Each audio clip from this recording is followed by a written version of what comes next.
And young Melon family, it's me, Sam Ryder. Thanks for having me.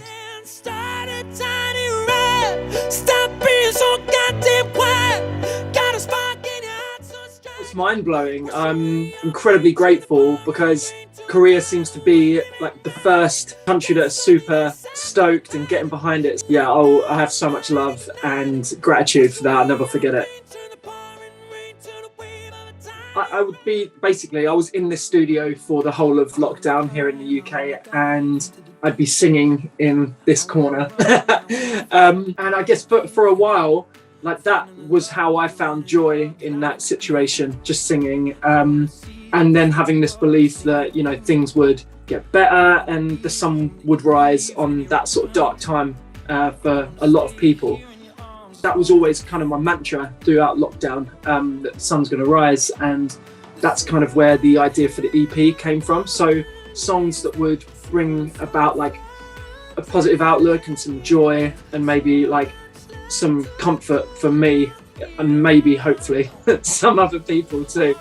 And more was like, I feel like I'm so blessed in my life that asking for more is maybe not seems a little bit crass, do you know what I mean? Like I shouldn't be asking for more, but it's not, that's not how I'm trying to portray that song. It's more of like that human emotion, like where you're in the best moment of your life, like with the people that you love the most, and it's just human nature to be like, I just want more of this energy for, so that's what the song's about. Not being in a place of lack that you want more that you haven't got. I think it can fit a lot of things. I think if I've had some messages from people who are going through health challenges, valleys in their life, you know, and they seem to find comfort in it because it sort of speaks to them in that way, like they'd love more time for healing or time with their loved ones.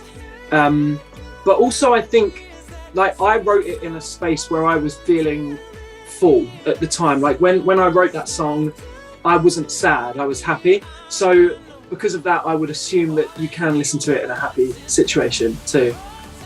And like in a hopeful situation, like at the beginning of maybe like a journey, like thinking about the goals that you want to achieve.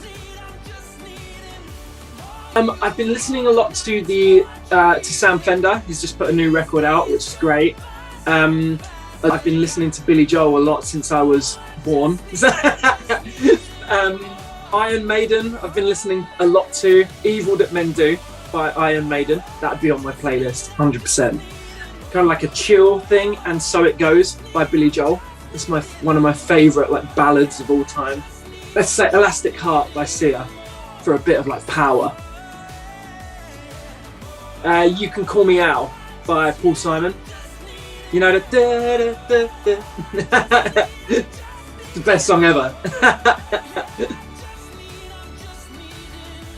I'd say like any kind of wonky like tracks, like anything by Tame Impala, like super floaty and like a bit psychedelic. Yeah, I'd just say like Tame Impala always reminds me of surfing and traveling, the sunshine and just, yeah, being in the waves. Say anything by Michael Jackson. I love singing. Yeah, it's just the most fun. Alicia Keys, super challenging, but really like feels good if you get it. I don't know if you know the musical Wicked. I'm guessing you do. Yeah. Like there's a song called Defying Gravity, obviously. If your voice is feeling good on a day, you've got to sing Defying Gravity. Yeah, those are my three go-tos. I could go on forever, actually. Yeah, Whitney Houston. Like Tiny Riot was a song that I wrote at the beginning of lockdown because I used to overthink, and I still do. I overthink and procrastinate on everything. So I'd be the sort of person that would never get anything done. You know, like it for a while and then think it was rubbish, and then yeah, it would never see the light of day. So I wanted to change that attitude in myself. So Tiny Riot was kind of like about seeing this thing inside me that I wanted to adjust and move out of and shift that energy. And it was like starting a tiny riot in myself. So that's kind of what it's about. Once the song is out, people can take what they want from it, I suppose. And two others, I think definitely The Sun's Gonna Rise, because it's that sort of that belief and hope and faith, and that's so important. Like I struggle to keep faith and hope, like so often, like all of us do. I think it's if when you have it, I think it's the closest you feel to joy, if you've got complete faith in a situation. But it can go like that. It's you know. And then lastly, Whirlwind. I think there's some other songs coming, but no one would have heard them yet. I've just been listening to a demo that I wrote yesterday in the car on the way here, and I'm really excited about that. But I guess I can't say that one. Basically, I just want to say thank you so much. It really does mean the world. And I recognise and I see you, that you were the first people to make this happen. So I'll never forget that, and I can't wait. I really can't wait to come and see you and sing with you all.